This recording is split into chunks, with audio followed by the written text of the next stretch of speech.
অনেকেই এখন মনে করবেন হুজুর এই যে মাহফিল গুলো হচ্ছে এখন, আমি ধারণা করা ঠিক না, আপনাদের এলাকা সম্পর্কে আমার ধারণা নাই, এরপরও বলছি এই মাহফিলটা যেই মহল্লাকে কেন্দ্র করে আয়োজন করা হয়েছে, এই মহল্লা থেকে প্রত্যেক বাড়ি থেকে যদি একটা করে লোক আসতো তাহলে কি এই প্যান্ডেলে জায়গা দেওয়া যেত ভাই? কথা বলেন, কখনই যেত না। দুইটা করে না, এমনও বাড়ি আছে 3-4টা পুরুষ আছে, প্রত্যেক বাড়ি থেকে যদি একটা করে মানুষ আসতো তাহলে কি এই প্যান্ডেলে জায়গা দেওয়া যেত? যেত না। তাহলে তারা কেন আসলো না?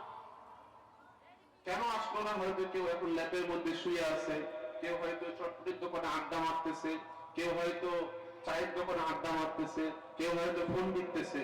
তো আপনারা তো সেগুলো এখন করতে পারতেন, তাহলে এই ঠান্ডার দিনে কষ্ট করে জ্যাকেট পরে মাটিতে বসে কেন চলে আসলেন? কেন আসলেন বলতে পারবেন?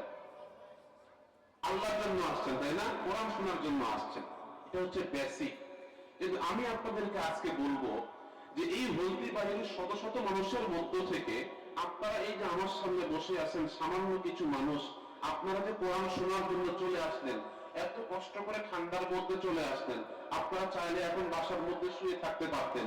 এই মাহফিলে আসার জন্য কাউকে টাকা দেওয়া হবে না, এই মাহফিলে আসার জন্য কাউকে বিরিয়ানির প্যাকেট দেওয়া হবে না, এই মাহফিলে আসার জন্য কাউকে দাওয়াত দিয়ে আনা হয় নাই। আপনারা নিজের ইচ্ছায় স্ব ইচ্ছায় কোরআন শোনার জন্য চলে আসছেন। এই যে আপনারা চলে আসলেন, আপনাদের পুরস্কারটা কি?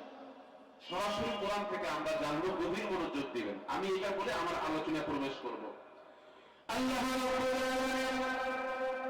পবিত্র কোরআনের মধ্যে তামাম পৃথিবীর মানুষের জন্য জানায় দেন, আমার বান্দারা তোমরা শোনো, ইয়া আইয়ুহান নাসু ক্বাদ জাআতকুম মাউইযাতুম মির রাব্বিকুম ওয়া শিফাউন লিমা ফিস সুদূর।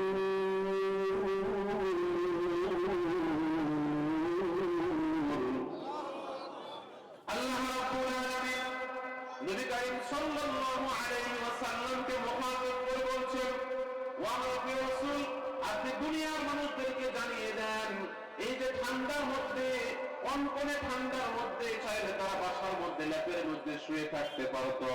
এই কোরআন শোনার জন্য কাউকে টাকা দিয়ে আনা হয় নাই, এই কোরআন শোনার জন্য কাউকে বিরিয়ানির প্যাকেট দিয়ে আনা হয় নাই। যারাই আমার সামনে আপনারা বসে আছেন, আপনারা স্বইচ্ছায় নিজ ইচ্ছায় চলে এসেছেন। আল্লাহ রাব্বুল আলামিন বলছেন, দুনিয়ার মানুষ তোমরা জানিয়ে নাও, ইয়া আইয়ুহান নাসু ক্বাদ জাআতকুম মাউইযাতুম মির রাব্বিকুম, এই যে কোরআন শোনার জন্য তোমরা চলে আসলে, তোমাদের 1 নাম্বার পুরস্কার, কোরআন তোমাকে ওয়াজ করবে। গভীর মনোযোগ দিন ভাইয়েরা, আমার আলোচনা আপনারা বোঝেন নাই।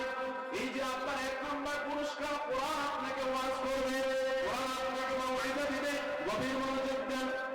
আপনি অসুস্থ, হাসপাতালে ডাক্তার দেখার জন্য চলে গেলেন, ডাক্তারের কাছে যাওয়ার পরে দেখবেন ডাক্তারের এরকম একটা কাগজ থাকে, ওই কাগজের এক সাইডে দেখবেন ওনার নাম লেখা থাকে বাংলাতে, আর এক সাইডে লেখা থাকে ইংলিশে, থাকে না ভাই? এরপর ডাক্তার আপনাকে জিজ্ঞেস করুন, ভাই আপনার সমস্যা কি? যখন আপনি বললেন ডাক্তার আমার এই সমস্যা, আপনার সমস্যা শোনার পরে দেখবেন উনার নামের নিচে ছোট ছোট কি যেন একটা লেখা না ভাই? এটা হচ্ছে তিনি আপনার রোগ সম্পর্কে ধারণা নিচ্ছেন। আপনার ডাক্তার দেখানো শেষ, ডাক্তার আপনাকে ওষুধ লিখে দিবে, ওষুধগুলো কোনদিন আপনি খাবেন সেটাও সেখানে লেখা থাকবে, ওষুধের পাওয়ার গুলো কতটুকু হবে সেটাও সেখানে লেখা থাকবে। আপনি ডাক্তার দেখে বাসার মধ্যে চলে আসলেন, আসার পরে আপনি বলতেছেন আমার বয়স 50 বছর, আমার বয়স 40 বছর, আমার বয়স 30 বছর, জীবনে অনেক ডাক্তার দেখাইছি, কিন্তু এত সুন্দর চেহারা, এত সুন্দর হাতের লেখা, এত সুন্দর ওষুধ আমি জীবনে কোনো ডাক্তার আমাকে দেয় নাই। এখন তো ডাক্তারের সাথে কথা বলাই যায় না, অহংকারে অহংকার, রোগীদের সাথে খারাপ ব্যবহার করে। আমি আমার সমস্যার কথা বলি, উনি আমার সমস্যার কথা শোনার আগে ওষুধ লিখে দেয়। এই যুগেও এসেও যে এত ভালো ডাক্তার আমি পাইলাম, এত সুন্দর হাতের লেখা, অতএব জীবনে যেহেতু আমি একটা ভালো ডাক্তার পাইছি, এই ডাক্তারের ওষুধের কাগজটা আমি ব্যবহার করবো না, নষ্ট করবো না, এই ওষুধের কাগজটা আমি ভাস করে আলমারির মধ্যে রেখে দেব। বুঝে থাকলে বলেন তো ভাই, যদি আপনি কাগজটা ভাঁজ করে আলমারির মধ্যে রেখে দেন তাহলে কি আপনি সুস্থ হবেন? এই জুড়ে বলেন সুস্থ হবেন? আপনি সুস্থ হবেন না। সুস্থ হওয়ার জন্য ডাক্তার যে পরামর্শগুলো আপনাকে দিয়েছে সেগুলো মানা লাগবে। যে ওষুধ আপনাকে দিয়েছে সে ওষুধ খাওয়া লাগবে। এ কথা আমি কেন বললাম? আমি যদি আপনাদেরকে প্রশ্ন করি, ভাই আপনি কোরআনকে মহব্বত করেন নাকি? বলবেন হ্যাঁ হুজুর আমরা কোরআনকে মহব্বত করি। বাসার মধ্যে কোরআন আছে নাকি? বলবেন হ্যাঁ হুজুর বাসার মধ্যে কোরআন আছে। কোরআন সামনে পাইলে একটা চুমু দিয়ে দিই। কোরআনকে নিজের জীবনের থেকেও বেশি ভালোবাসে। কিন্তু কোরআনের মধ্যে যে আল্লাহ কি বলেছে, কোরআনের মধ্যে যে আল্লাহ আমার আপনার জীবন সংবিধান দিয়ে দিয়েছে, বক্তারা যখন আলেমরা যখন কোরআনের ব্যাখ্যা আপনাদের কাছে শোনায় তখনই আমরা মানতে নারাজ হয়ে যাই, ঠিক কিনা? আমি যদি আপনাদেরকে এখন প্রশ্ন করি, ভাই আপনি কোরআন ভালোবাসেন নাকি? বলবেন কি বলেন হুজুর? আমি মুসলমান, আমার নাম আব্দুল মুমিন, আমার নাম আব্দুল কুদ্দুস, আমি কেন কোরআনকে মহব্বত করব না? কিন্তু যখন আপনাকে বলা হবে ভাই আপনি তো কোরআনকে মহব্বত করেন, আল্লাহ তো কোরআনের মধ্যে বলেছে সুদ খাওয়া যাবে না, আপনি কেন সুদ খান? বলবেন হুজুর আমি তো কোরআনকে ভালোবাসি। আরে ভাই আপনি যদি কোরআনকে ভালোবাসেন, কোরআনে তো আল্লাহ বলে দিয়েছে 5 ওয়াক্ত নামাজ পড়া লাগবে, তাহলে আপনি কেমন ভালোবাসা হলো? আপনি তো নামাজ পড়েন না। বলবেন হুজুর আমি কোরআনকে মহব্বত করি। আরে ভাই কোরআনে তো আল্লাহ বলে দিয়েছে পিতা মাতার সাথে খারাপ ব্যবহার করা যাবে না, শব্দ করা যাবে না, তাহলে আপনি কেমনে কোরআনকে ভালোবাসলেন? বলবেন হুজুর আমি কোরআনকে ভালোবাসি। আরে ভাই কোরআন তো আল্লাহ আপনার পুরো জীবন ব্যবস্থা কোরআন আপনাকে দিয়ে দিয়েছে। একটাও ইসলামের সাথে আপনার চলাফেরার কোনো মিল নাই, কিন্তু মনে মনে সবার সামনে আপনি বলে দিবেন আমি কোরআনকে মহব্বত করি। এরকম লোক কোথায় বলতে পারি এলাকায় নাই? আছে? আরে আছে বাচ্চা বলেন আমি। বক্তারা বলে ঠিক কিনা? ঠিক আছে আছে। না ভাই আছে বলবেন না, বলবেন হুজুর আমি নিজেই তো এরকম, ঠিক কিনা? আমি যদি আপনাকে প্রশ্ন করি ভাই কোরআন মহব্বত করো, বলবেন হ্যাঁ হুজুর কোরআনকে মহব্বত করি, মুখে দাঁড়িয়ে করি, ওখানে মুখটা বন্ধ। হুজুর কোরআনকে মহব্বত করি, নামাজ পড়েন না কেন? মুখটা বন্ধ। অতএব ভাই আছে বাদ, বলবেন হুজুর আমি নিজেই তো এরকম। এই জন্য ভাই এই যে কোরআন শোনার জন্য আপনি চলে আসবেন, আল্লাহ বলছেন মাউআযাতুম মির রাব্বিকুম।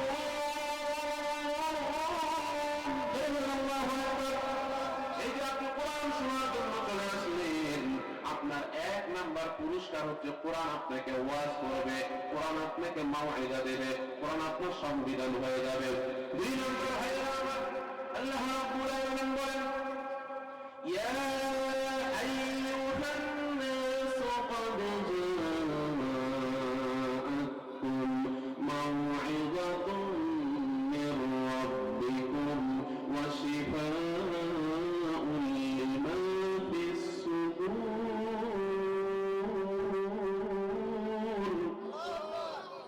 আল্লাহ রাব্বুল আলামিন নবী করিম সাল্লাল্লাহু আলাইহি ওয়াসাল্লামকে মুখাতাব করে বলছেন, ওয়া রাসূল আপনি দুনিয়ার মানুষের জন্য জানিয়ে দেন এই যে কোরআন শোনার জন্য তারা চলে আসলো, তাদের 2 নাম্বার পুরস্কার কোরআন তাকে শেফা দিবে, কোরআন তাকে সুস্থতা দান করবে। এই যে আমি আপনাকে বললাম কোরআন আপনাকে শেফা দিবে, এখন আপনি আমাকে বলবেন হুজুর আপনি না বললেন কোরআন আমাকে শেফা দিবে? আমার মাথা ব্যথা, কোরআন থেকে আপনি আমাকে ভালো করে দেন। আমার পেট ব্যথা, কোরআন থেকে আপনি আমাকে ভালো করে দেন। না ভাই না, গভীর মনোযোগ দেন। আল্লাহ বলছেন দুনিয়ার মানুষ গভীর মনোযোগ দিয়ে শুনিয়ে না,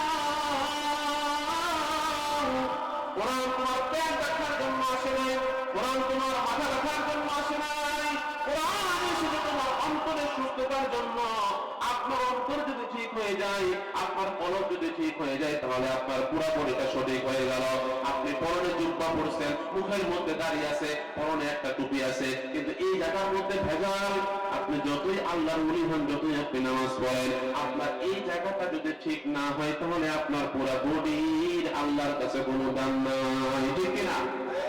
মক্কার মধ্যে সবথেকে গরীব সাহাবী হযরত বেলাল রাদিয়াল্লাহু তাআলা আনহু, এত কালো মানুষ ছিলেন, ওর থেকে কালো ওই যুগে আর কেউ ছিল না। এমন চেহারা ছিল, ঠোঁটগুলো মোটা মোটা ছিল, বাঘের আকৃতির মানুষ ছিল, অর্থাৎ এমন চেহারা ছিল যে চেহারার দিকে একবার তাকালে 2 বার তাকাতে মন চায় না, তাহলে বুঝেন কি পরিমাণ খারাপ চেহারা ছিল। কিন্তু দুনিয়াতে আল্লাহর ইবাদত করে এমন এমন বান্দা হয়ে গেল, দুনিয়াতে থাকা অবস্থায় হযরত বেলাল জান্নাতের সুসংবাদ পেয়ে গেল। বলেন সুবহানাল্লাহ। জন্য ভাইরা আমার, মানুষের বাহ্যিক দেখে বিচার করতে হয় না। আমি আপনার চোখের সামনে, আপনারা আমাকে মনে করতেছেন হুজুর পরনে কি সুন্দর একটা জুব্বা পরছেন, মাথার মধ্যে একটা টুপি পরছেন, তার মানে এই হুজুর না জানি কত বড় আলেম, না জানি কত বড় পীর সাহেব, না জানি কত বড় আল্লাহর ওলি। কিন্তু আমার এই জায়গায় যে কি চলতেছে, আমি আদৌ কি আমার আমল অনুযায়ী আমল করি কিনা, আমি আদৌ যে আপনি আমাকে যে আলেম ভাবতেছেন, আপনি আমাকে যে বড় হুজুর ভাবতেছেন, আমি আদৌ আল্লাহর কাছে বড় হুজুর হতে পেরেছি কিনা, এটা তো আমারটা আমি বুঝতেছি ভাই, ঠিক কিনা? এই যে উদাহরণ, এই যে ভাই বসে আছে, ভাইয়ের বয়স খুব একটা বেশি না, উনার মুখে দাড়ি দেখতেছি, উনার সমবয়সী এখানে অনেকে আছেন মুখে দাড়ি নাই, আমি তো উনাকে চিনি না। আমি এখন ভাববো এই ভাইটার মুখে যেহেতু দাড়ি আছে, তাহলে নিশ্চয়ই তিনি 5 ওয়াক্ত নামাজ পড়ে, নিশ্চয়ই তিনি সুদ খায় না, নিশ্চয়ই তিনি পিতামাতার কথা মান্য করে, আমি তো এইটাই ভাববো না ভাই। কিন্তু আদৌ কি উনি ভালো কিনা, আদৌ কি উনার ভিতরে ঠিক আছে কিনা, আদৌ কি আল্লাহকে উনি ভয় করে কিনা, এটা তো উনি ছাড়া কেউ বুঝতেছে নাকি, উনি আর আল্লাহ ছাড়া কেউ বুঝতেছে না। আল্লাহ বলছেন ইন্নাহু আলিমুম বিযাতিস সুদূর, অন্তর্যামী একজন, চিল্লায় বলেন তিনি কে?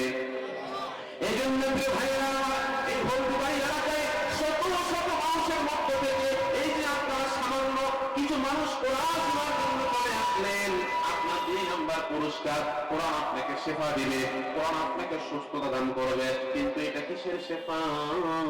এটা আপনার অন্তরের শেফা।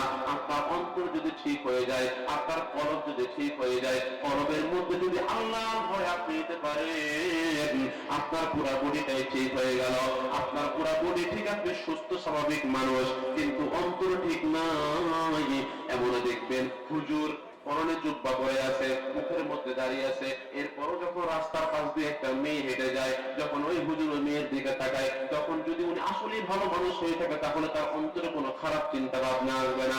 কিন্তু এমনও হবে হজ করে আসছে হাজী সাহেব, বয়স 70+ হয়ে গেছে, তারপর অন্য ভাবিদেরকে দেখে মজা নাই, অন্য চাচিদেরকে দেখে মজা নাই, এরকম হাজী সাহেব কোনো আপনার এলাকায় নাই? অবশ্যই আছে। বয়স হয়ে গেছে, 2 দিন পর কবরে যাবে, তারপরে চরিত্র ঠিক করে, এরকম লোক আছে না ভাই? অবশ্যই আছে। আমি তো মনে করতেছি আরে বেটা তো বয়স হয়ে গেছে, বুড়া হয়ে গেছে, ভিতরে কিছু আছে নাকি? না ভাই না, ওই মুরব্বী ওই হাজী সাহেবের ওই ভাইয়ের এই জায়গায় কি চলতেছে সেটা কি আমি আপনি বুঝতেছি? কে বুঝতেছে ভাই? আর জোরে বলেন কে বুঝতেছে? এই জন্য ভাইয়েরা আমার, এটা হচ্ছে আপনার 2 নাম্বার পুরস্কার। 3 নাম্বার আল্লাহ বলছেন ওয়া হুদা ওয়া রাহমাতুল লিল মুমিনিন।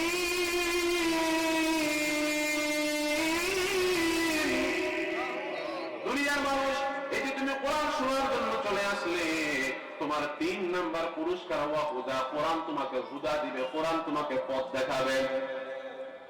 রাস্তার মধ্যে আপনি যখন চলেন, চলার সময় আপনি যখন ব্যাগ ঘুরেন, ব্যাগ ঘোরার মাথার উপর দেখবেন, লিখবেন লেখা থাকে সামনে মাদ্রাসা, সামনে স্কুল, সামনে রাস্তার কাজ চলতেছে, গাড়ির গতি কমান, গাড়ি আস্তে চালান, লেখা থাকে না ভাই? তার মানে রাস্তা আপনাকে পথ প্রদর্শক করে দিয়েছে। কিন্তু আল্লাহ বলছেন দুনিয়ার মানুষ, এই যে তুমি কোরআন শোনার জন্য চলে আসলেন, তোমার 3 নাম্বার পুরস্কার ওয়া হুদা, কোরআন তোমাকে পথ দেখাবে, কোরআন তোমাকে পথ প্রদর্শক দিবে। বুঝে থাকলে বলেন তো ভাই, কোরআন যদি আপনাকে পথ দেখায়, তাহলে কি আপনার কোনো চিন্তা আছে? কোরআনের পথ দেখা মানে আল্লাহর পথ দেখা, ঠিক কিনা? কোরআন কি আপনাকে জাহান্নামের পথ দেখাবে? এই জোরে বলেন পথ দেখাবে। কোরআন আপনাকে জাহান্নামের পথ দেখাবে না, বরং কোরআন আপনাকে জাহান্নাম থেকে মুক্তি হয়ে জান্নাতে প্রবেশ করার পথ দেখাবে। কোরআন কি আপনাকে সুদের পথ দেখাবে? কোরআন কি আপনাকে হারামের পথ দেখাবে? কোরআন কি আপনাকে পিতামাতার অবাধ্য হওয়ার পথ দেখাবে? না ভাই না, কোরআন আপনাকে জান্নাতের পথ দেখাবে। এই যে আপনি কোরআন শোনার জন্য চলে আসলেন, আপনার 3 নাম্বার পুরস্কার, কোরআন আপনাকে হুদা দিল। সর্বশেষ ভাই আমার গভীর মনোযোগ দেন, আল্লাহ বলছেন ওয়া হুদা ওয়া রাহমাতুল লিল মুমিনিন।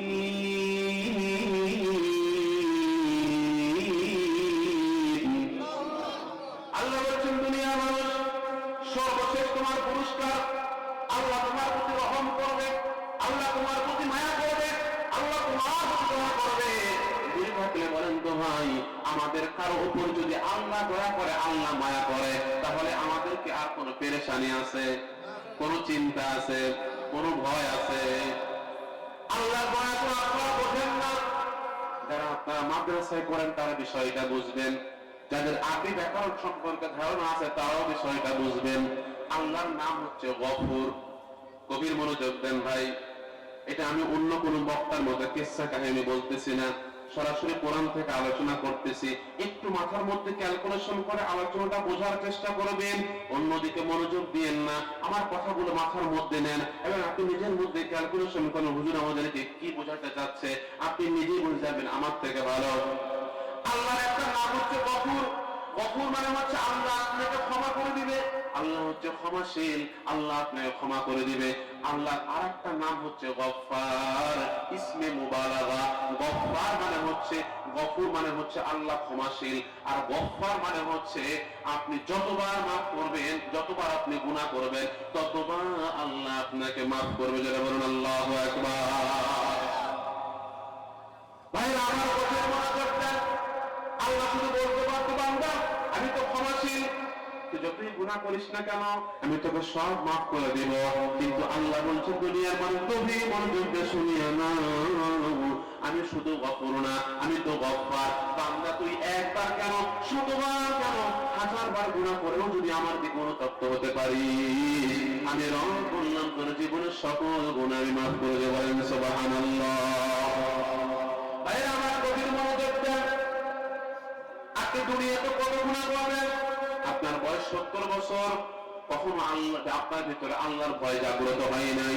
সারা বছর আপনি হারাম খেয়েছেন, পিতা মাতার অবাধ্য হয়েছেন, হারামে জড়িত ছিলেন, এক কথায় এক ওয়াক্ত নামাজও আপনি পড়েন নাই, বয়স আপনার 70 হয়ে গেছে, কোনো সমস্যা নাই। আল্লাহ বলছেন ইল্লা মা তাবা ওয়া আমানা ওয়া আমিলা আমালান সালিহান فأولئك يبدل الله سيئاتهم حسنات।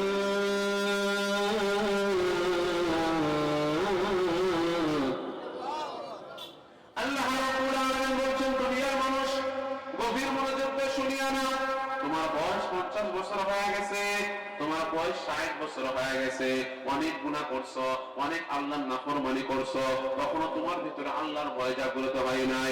হঠাৎ করে তোমার ভিতরে আল্লাহর ভয় জাগ্রত হয়ে গেছে, মনে মনে ভাবলেন আরে জীবনে কি করলাম, পুরো জীবনটা তো যাই কাজ করে পার করে দিলাম, কখনো তো নামাজটা ঠিক মতো আদায় করা হলো না। হঠাৎ করে যখন আপনার ভিতরে আল্লাহর ভয় জাগ্রত হলো, আল্লাহ বলছেন দুনিয়ার মানুষ চিন্তা করিস না, চিন্তা করিস না, ইল্লা মান তাবা, নতুন করে আপনি তাওবা করে নেন, ওয়া আমানা, ঈমান আনেন, ওয়া আমিলা আমালান সালিহান, সৎ আমল করেন।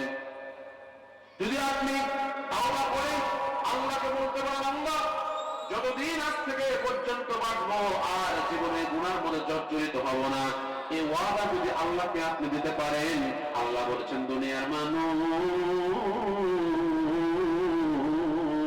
গভীর মনোযোগ দিয়ে শুনিয়া নাও, আমি রব বললাম ফাউলাইকা ইউবাদদিলুল্লাহ, আমি পরিবর্তন করে দিব।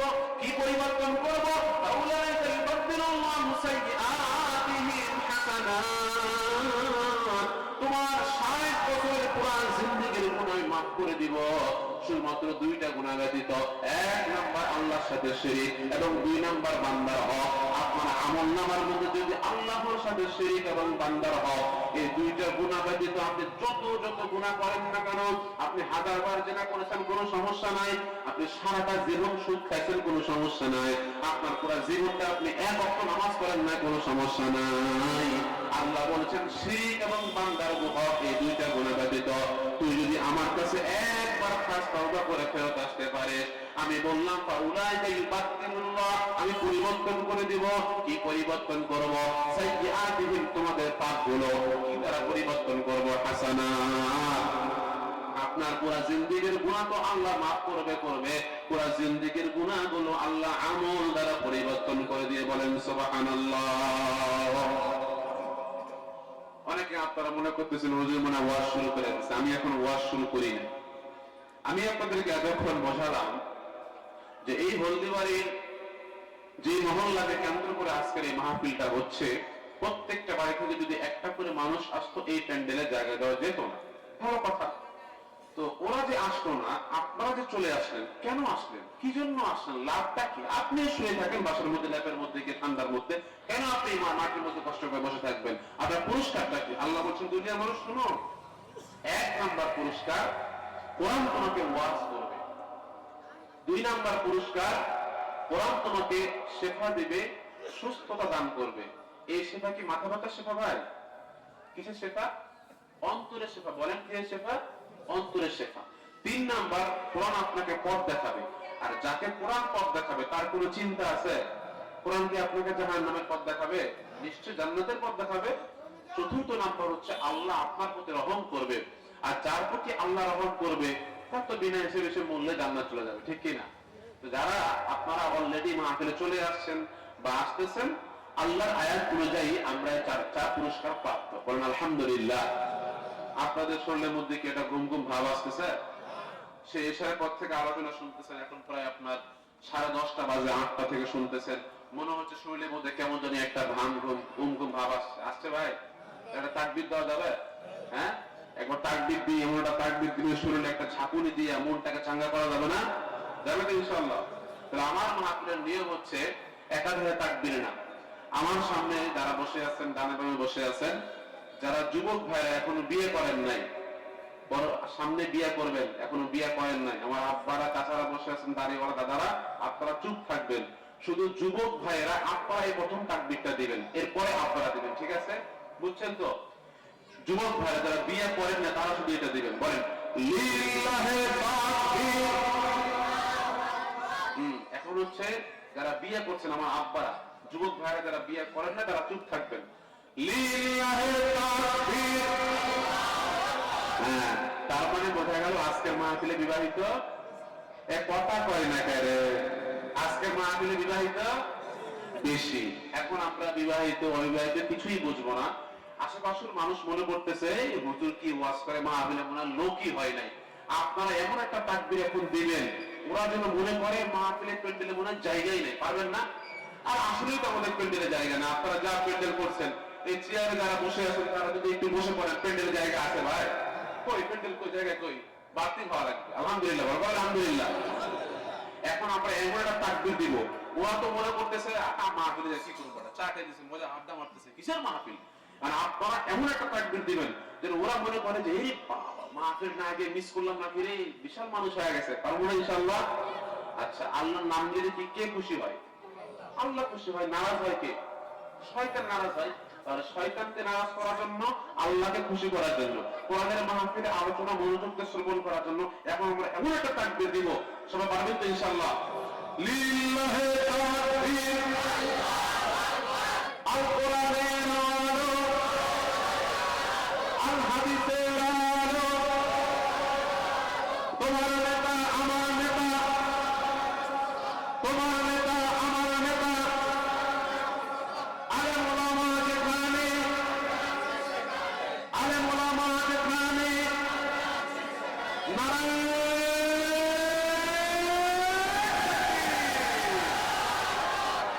বলেন আল্লাহুম্মা আমিন। শয়তান কি আছে ভাই? শয়তান এদিক দিয়ে শিবপুর বাজার পার হয়েছে, এদিক দিয়ে পিকদিঘি মাদ্রাসা পার হয়েছে। তাহলে এখন আমাদের কোনো চিন্তা আছে? শয়তান মনে মনে ভাবতেছে এই বাবা যে তাকবীর দিছে এখানে আমার আর ভাগ নাই। এ কথা কয় না কেরে? শয়তান এটাই ভাবতেছে, বুঝছেন? শয়তান ভাবতেছে যে তাকবীর দিছে এখানে আমার আর ভাগ নাই, আমি চরঙ্গি বাজারে যাই বা এদিকে পিকদিঘি মাদ্রাসা পার হয়ে অন্য কোনো একটা জায়গায় যাই। বুঝতে পারছেন? তাহলে শয়তান যেহেতু চলে গিয়েছে আর আপনাদের মনটা একটু চাঙ্গা হয়ে গেছে, একটু ঘুম ঘুম ভাব আসছিল, আলোচনা শুনে মজা পাচ্ছেন তো, ঘুম ঘুম ভাব আসছিল, শরীরটা একটু চাঙ্গা হয়ে গেছে। এখন আমি সর্বোচ্চ এখন থেকে কথা বলবো 30 মিনিট, 11টা পর্যন্ত কথা বলে আমরা অন্য কালেকশনের দিকে যাব। এই আধা ঘন্টা আমি একটা সাবজেক্ট নিয়ে কথা বলবো, আপনারা একটু মনোযোগ দিয়ে শুনবেন ভাই, হ্যাঁ? এবং আপনাদের আমি যদি বলেন যে হুজুর পা ধরেন, পা ধরতে রাজি। আমার আলোচনা চলাকালীন যারা বসে আছেন কেউ উঠবেন, এটা কথা দেন আমাকে, বলেন ইনশাআল্লাহ। যদি আপনারা উঠেন তাহলে আমি কষ্ট পাবো। আমি কিন্তু মুসাফির মানুষ, আপনি আপনাদের প্রয়োজন ঢাকা থেকে আসছে, যদি আপনারা কষ্ট দেন, যে কয়জন বসে আছেন নতুন করে কেউ আসলে আসুক, না আসলে নাই, ওদের দরকার নাই আমার। যারা আসছে আলহামদুলিল্লাহ, যারা এসেছেন এখন থেকে 30টা মিনিট খুব মনোযোগ দিয়ে আলোচনা শুনবেন এবং যারা বসে পড়ছেন কেউ উঠবেন না ইনশাআল্লাহ। বলেন ইনশাআল্লাহ, পারবেন তো ইনশাআল্লাহ? আল্লাহ রাব্বুল আলামিন কোরআনুল কারীমের মধ্যে तमाम পৃথিবীর মানুষের জন্য জানাই দেন, আমার দুনিয়ার মানুষ গভীর মনোযোগ দিয়ে শুনিয়ে নাও। ওয়াসারিউ ইলা মাগফিরাত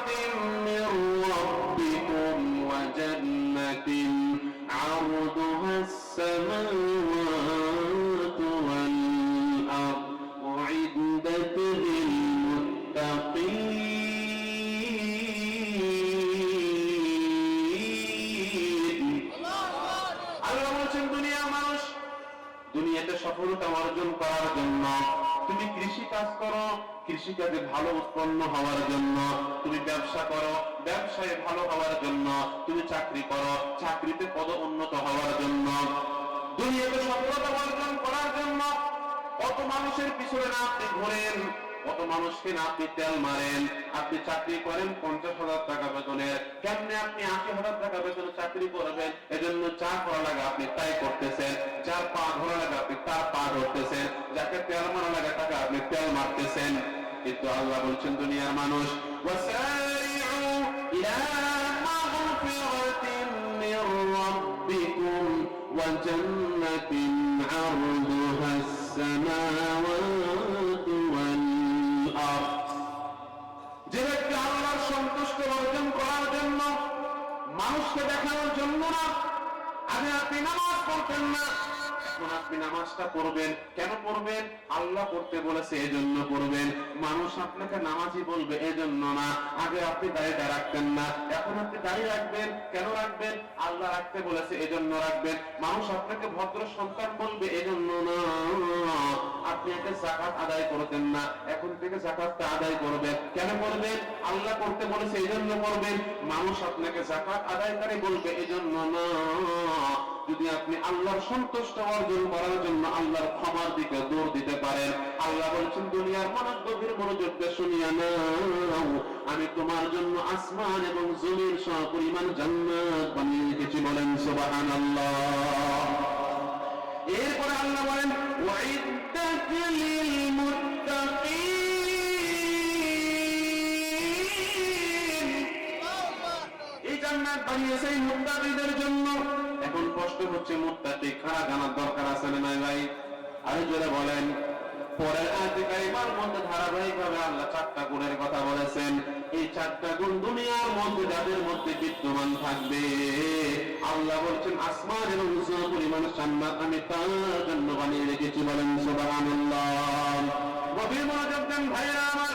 আল্লাহ রাব্বুল আলামিন বলছেন আল্লাযীনা ইউনফিকুনা ফিস সাররাই ওয়াদ-দাররা ওয়াল কাযিমিনাল গায়য ওয়াল আফিনা আনিন নাস।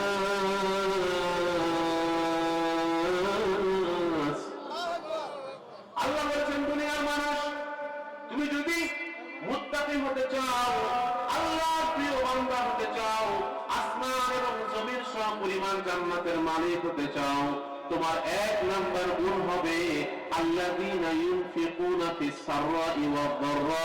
তোমার 1 নাম্বার গুণ বান্দা তুমি গোপনে এবং প্রকাশ্যে দান করবে। আরে আমার গভীর মনোযোগ দেন। অনেকে আপনারা বলবেন হুজুর মানুষ তো গোপনে দান করে, প্রকাশ্যে আবার কেমনে করে? না ভাই না, মনে করেন আপনি গরিব মানুষ, কৃষি কাজ করেন, মাস 3 দিনে 300 টাকা বেতন পান, কিন্তু ওই 300 টাকা থেকেও আল্লাহর রাস্তায় কিছু না কিছু খরচ করার জন্য আপনি চেষ্টা করেন। তখন করে আরেকটা মানুষ অনেক বড় লোক, অনেক সম্পদ আল্লাহ দিয়েছে, কিন্তু আল্লাহর রাস্তায় দান করার মতো মন নাই। যখন আল্লাহর রাস্তায় দান করার জন্য তাকে বলা হয়, তখন সে মনে মনে ভাবে আরে দান করলে তো আমার কমে যাবে, দান করলে তো আমার সম্পদ কমে যাবে, এজন্য সে দান করতে পারে না। কিন্তু ওর সামনে একটা গরিব মানুষ 300 টাকা রোজ কৃষি কাজ করে মানুষের পেটে কামলা দেয়, ওই বেটাও চেষ্টা করে 10 টাকা দান করার। এখন বড় লোক মানুষ তো মনে মনে ভাববে আরে আমি এত সম্পদশালী হওয়ার পরেও দান করতে পারছি না, আর এই বেটা আমার কামলা হওয়ার পরেও দান করে, অতএব আমাকেও দান করতে হবে। ওর দেখা দেখি দান করবে না ভাই। এজন্য আল্লাহ বলেন আল্লাযীনা ইউনফিকুনা ফিস সাররাই ওয়াদ-দাররা।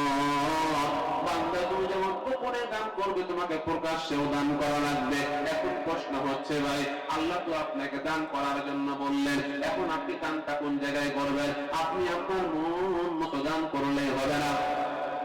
ভোটের সময় আপনার মিছিলে যোগ দেয়, সব সময় আপনার গুণগান গায়, সব সময় দেখলে আপনাকে স্যালুট দেয়, আপনাকে সালাম দেয়। মনে করেন আপনি গ্রামের মধ্যে 10 বিঘা ধান লাগাইছেন, আপনার ধান এই গলির মধ্যে চলে আসছে। গ্রামের মধ্যে এমন অনেক মানুষ আছে যার 10 কাঠা জমিনেও ধানই লাগায় না, এরকম আছে না ভাই? তখন আপনি কি করেন? যে মহিলার বাড়িতে 10 বিঘা ধান লাগাইছে, ওই মহিলা তখন ওই যে গরিব মহিলা যার ধান নাই, স্বামীরা হতে ভ্যান চালায় বা মানুষের ধান কাটে, ওরে ডাইতে আনে, ডাইতে বলে ভাবি তোমরা তো ধান লাগাও নাই, তোমরা তো গরিব মানুষ, অতএব এই যে আমাদের ধান লাগাইছি একটু কুলা দিয়ে আমাদের পাতানগুলো ঝেড়ে দাও। বলে না ভাই, পাতানগুলো ঝেড়ে দিল। বলে ও ভাই তোমার তো গরিব মানুষ, তোমরা ধান লাগাও নাই, আমাদের কারিটাগুলো একটু পালা দিয়ে দাও। পালা দিয়ে দিল। আপনার বাসার মধ্যে অনেকগুলো থালি জমে গিয়েছে, আপনার বাসার মধ্যে মেহমান আসছে, তখন আপনি কি করেন? গ্রামের মধ্যে যে গরিব মহিলাটা আছে বলো ভাবি একটু আমাদের বাসায় আপনি আসেন। বলে কেন গো ভাবি? আরে আমার বাসার মেহমান আসছে, থালি বাসন গুলো জ্বলে গিয়েছে, আপনি একটু মেজে দেন। আমাদের মা বোনেরা বলে না ভাই? অবশ্যই বলে। ওই জন্য আপনি গরিব মানুষকে কাজ করিয়ে যা যাকাত আসে, যা সব যাকাত আপনি তাকে দিয়ে দিবেন। বিষয়টা এরকম না, এটা হচ্ছে আমার আপনার মন গড়া দানের পদ্ধতি। কিন্তু আল্লাহ কি বলছেন? আল্লাহ বলছেন ইউনফিকুনা ফিস সাররাই ওয়াদ দাররা। এতটুকু আয়াতের তাফসীর সূরা বাকারায় গিয়ে বলেন কুল মা আনফাকতুম মিন খায়রিন ফালিল ওয়ালিদাইনি ওয়াল আকরাবিন ওয়াল ইয়াতামা ওয়াল মাসাকিন ওয়া ইবনিস সাবিল।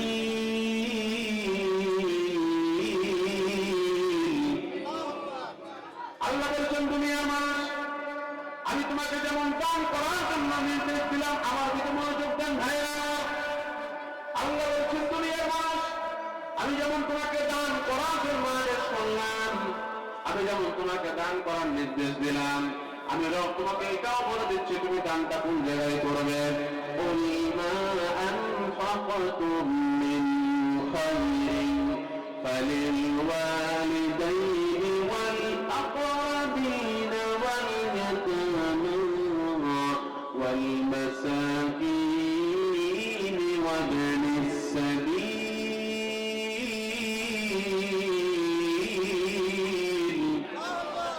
আল্লাহ বলেছেন দুনিয়ার মানুষ, তোমার দানের, তোমার যাকাতের, তোমার ইনকামের প্রথম ভাগটা হচ্ছে ফালিল ওয়ালিদাইন, তোমার পিতামাতা।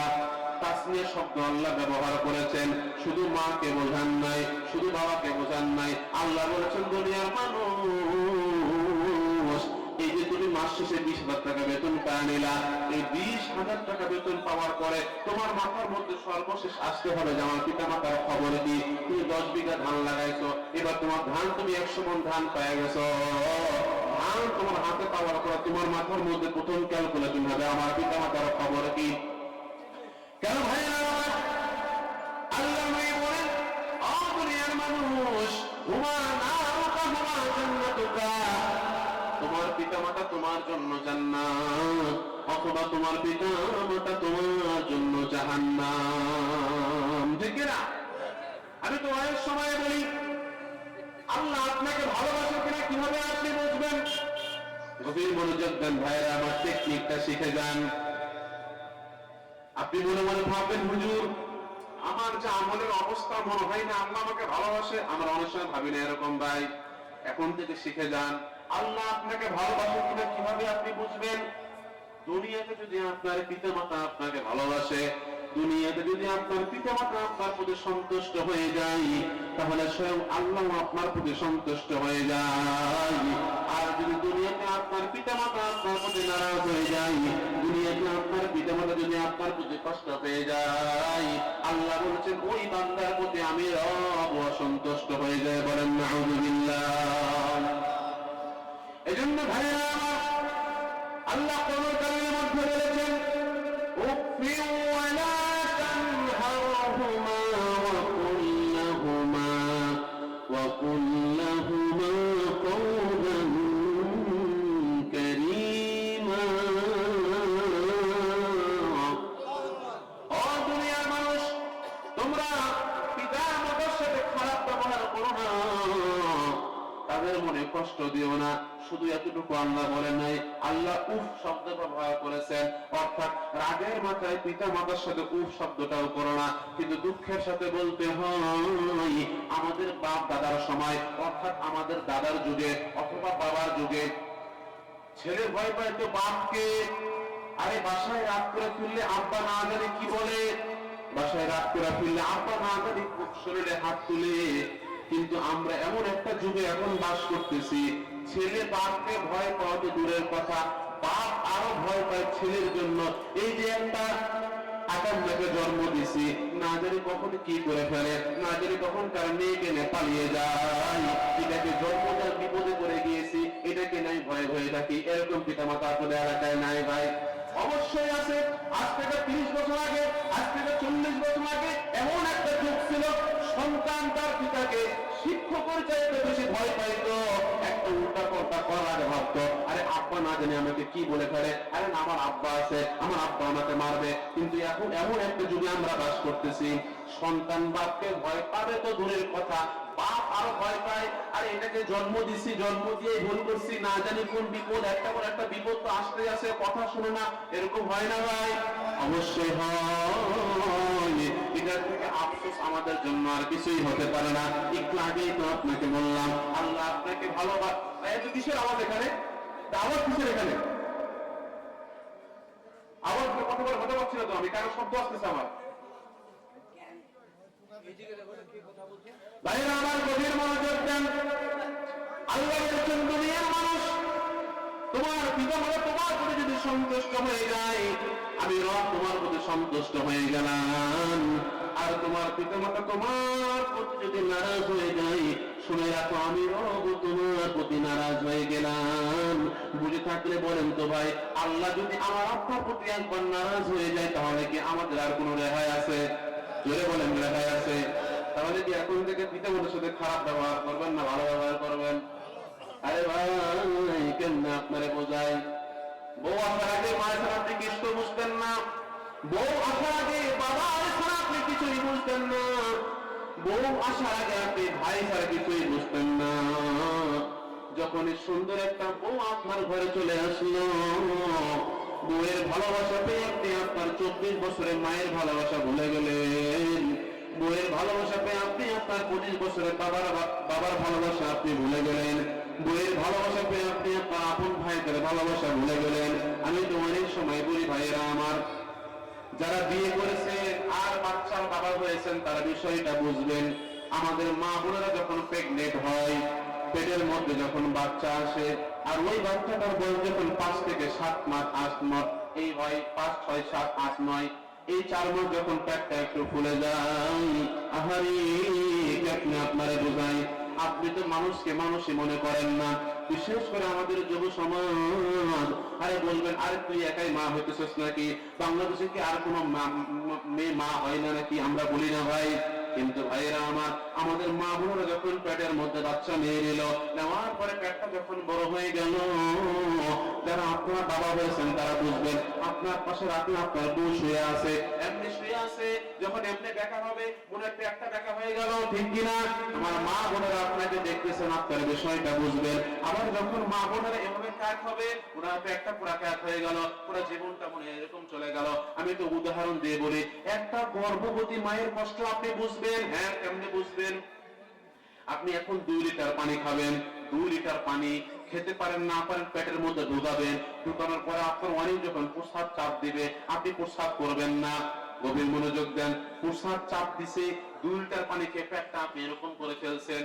এমন তো অবস্থায় আপনি এমন একটা রাস্তা দিয়ে সাইকেল চালিয়ে যাবেন, যে রাস্তাটা উঁচা নিচা ভাঙ্গা চূড়া, অথবা আপনি রিক্সাওয়ালাকে বলবেন, ও রিক্সাওয়ালা ভাই, তুমি আমাকে, আমার পেটের মধ্যে 2 লিটার পানি আছে, 2 কেজি বা 3 কেজি, একটা বাচ্চা তো 3-4 কেজির মধ্যে হয়, বলবেন 3 কেজি পানি আছে, তুমি আমাকে এই রাস্তা দিয়ে অনেক দ্রুত নিয়ে যাও, অনেক দ্রুত নিয়ে যাও। বুঝেন তো ভাই, আপনার প্রস্তাব চাপ দিয়েছে, এরপরে পেটের মধ্যে আপনার 2 লিটার পানি, ওইরকম ভাঙ্গা রাস্তা দিয়ে যদি আপনাকে দ্রুত নেওয়া হয়, আপনি যে কষ্টটা অনুভব করবেন, আল্লাহর কসম করে বুঝে যাচ্ছি, আমাদের মা বোনেরা সন্তান জন্ম দিতে যে পরিমাণ কষ্ট সহ্য করে, হাজার হাজার হাজার ভাগের 1% আপনি কষ্ট সহ্য করেন নাই, ঠিক কিনা? এই জন্য প্রিয় ভাইরা আমার, মা বোনের, মাদেরকে কখনো আপনি অপমান করে কথা বলবেন না। দুনিয়াতে আপনাকে আনার জন্য কত কষ্ট না সে করলো, কিন্তু আপনি যখন বড় হয়ে গেলেন, নিজের কামা যখন নিজেই করতে শুরু করলেন, আপনি আপনার পিতা মাতার আদরকে ভুলে গেলেন, আপনি আপনার পরিবারকে ভুলে গেলেন। কেন ভুললেন? এই যে আপনার ঘরে সুন্দরী বউ আসছে, এজন্য আপনি ভুলে গেলেন। কিন্তু আল্লাহ বলেছেন, দুনিয়ার মানুষ, এই যে তুমি দান করতেছো, তুমি ইনকাম করতেছো, তুমি যাকাত দিচ্ছো, তোমার এই যাকাত করে তোমার ইনকামের প্রথম হকদার হচ্ছে তোমার পিতামাতা, ঠিক কি না? তাই কি আমরা কি পিতামাতার সাথে খারাপ ব্যবহার করবো? হ্যাঁ, যারা করেন আপনি আর করেন না। আমার ওস্তাদ আমি একটা কথা বলছিল, এই এবং এটা আমিও প্রমাণ পাইছি যে বিশেষ করে মা, বাবা মা দুজনে, বিশেষ করে মা, মার প্রতিটা কথা একটু দেরি হলেও সত্য হয়। এটা বিশ্বাস করেন আপনারা? হয়। আপনার মা আপনাকে আজকে একটা বদদুয়া দিয়ে দিল রাগের মাথা, বলে তোর দ্বারা কিচ্ছু হতো না, তুই একদিনে তোর বংশধর হবি, আর কত আল্লাহ তো সহ্য করবে, কত মানুষের ক্ষতি তুই আর করবি। আমাদের মা বলে না অসহ্য রাগের মাথা, বলে না? বলে তো, আমাদের তো বলে, আপনাদেরকে বলে। আপনার মা আপনাকে বলে দিলে এইভাবে, কিন্তু আপনার মনে হচ্ছে তুমি এটা আজকে নতুন রে, এটা আজকে নতুন, গতকালকে তুমি তো বদদুয়া দিলে, কয় আমি বেঁচেই আছি, বলি না? কিন্তু বিশ্বাস করেন ভাই, আপনি একদিন না একদিন ধ্বংস হয়ে যাবেন। এবং এটাও মনে রাখবে, যদি এই দুনিয়ায় না হন, আমাদের এটা কি শেষ? কিছু একটা আছে না ওই পারে, ওখানে আপনি হবেন, ধ্বংস আপনি হবেন, এটাই শেষ কথা। এই দুনিয়া যদি আপনি না হন, যদি পিতামাতাকে আপনি কষ্ট দিয়ে থাকেন, দুনিয়ার কোন বাপ মা তার সন্তানকে মন থেকে বদদুয়া বা তার ক্ষতি চাই না, কারণ পৃথিবীতে একমাত্র পিতামাতাই যারা সন্তানের নিঃস্বার্থ ভাবে ভবিষ্যৎ কল্যাণকামী চায়, ঠিক কিনা? আপনার আপন ভাই আপনার ভালো চায় না ভাই, বিশ্বাস করেন, ভালো চাই না। ঘরে বউ আসার পর আপন ভাই, আপন রক্তের ভয় ভাই থাকে না, একমাত্র পিতামাতা, ওরা নিঃস্বার্থ ভাবে আপনার ভালো চায়। পিতামাতা চায় যে আমার সন্তানটা তার ভবিষ্যৎ সুন্দর হোক, সে আরো বড় হোক, এটা ওরাই চায় একমাত্র। আপনার আপন ভাইও চায় না তার থেকে আপনি বড় হয়ে যান, সে তার থেকে আপনি গরিব থাকেন।